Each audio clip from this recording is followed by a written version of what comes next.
আউযু বিল্লাহি মিনাশ শাইতানির রাজিম। বিসমিল্লাহির রহমানির রহিম।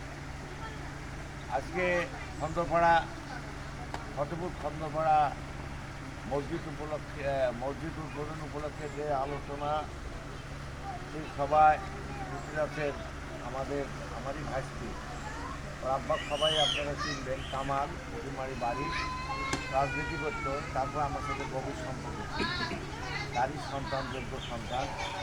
উনি একটা সংস্থার কাজ করে, সেই সংস্থা থেকে জনকল্যাণ সংস্থা, সেই সংস্থাকে টিউবওয়েল দেয়, মসজিদ নির্মাণ করেন, এইসব কাজগুলো করে।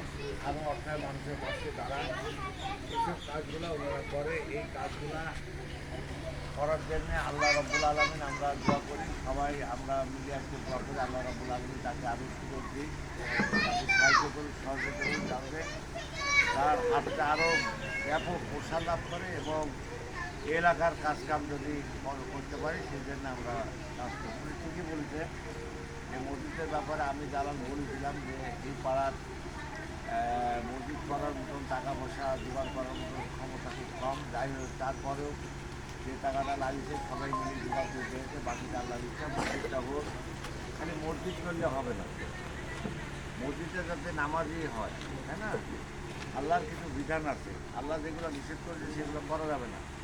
হজ করা যাবে যার যোগ্যতা আছে, জাকাত দিতে হবে যার যোগ্যতা আছে, নামাজ পড়তে হবে, সুদ খাওয়া যাবে না, জেনা করা যাবে না, আর এই কাজগুলো করা যাবে না। মসজিদে আসতে হবে, 5 ওয়াক্ত নামাজ মসজিদে পড়ার নির্দেশ দিতে আল্লাহ রাব্বুল আলামিন, তাই না? এখানে আল্লাহ কিন্তু বলেনি যে ভোট দিলে জান্নাতে যাওয়া যাবে, এরকম কথা কিন্তু বলা নাই, ডাকাতি নাই। আল্লাহর কথা হলো আল্লাহর নিয়ম মাফিক চললেই সেই লোকই বেহেশতে যাবে।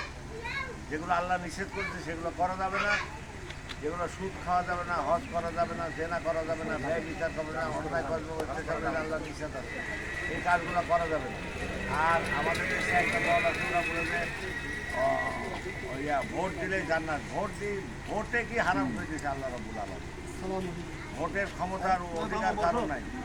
যাই হোক, আমি আর কথা বাড়াবো না, আমি মসজিদটা উদ্বোধন করি। আমার সাথে আপনারা সবাই মোংলা ওখানে যেতে হবে, একটু দেখি ওই মসজিদটার কী অবস্থা দেখি। ধরেন হাফিজ ভাই আছেন, আরও যারা আছেন, যা দেখি ওই মসজিদটা শেষ করে ওই পরে মারামারি করি, টাকার খুব খারাপ অবস্থা, ওখানে যাবো। সবার প্রতি সালাম দিয়ে আর আপনারা দোয়া করেন সবাই, আমি দোয়া করি আপনারা ভালো করে সুস্থ থাকেন এবং দোয়া করেন যাতে এই মসজিদের কাজটা, এই সংস্থা যারা করলো তাদের জন্য দোয়া করে এই কাজটা সুস্থভাবে সুন্দরভাবে করে দিতে।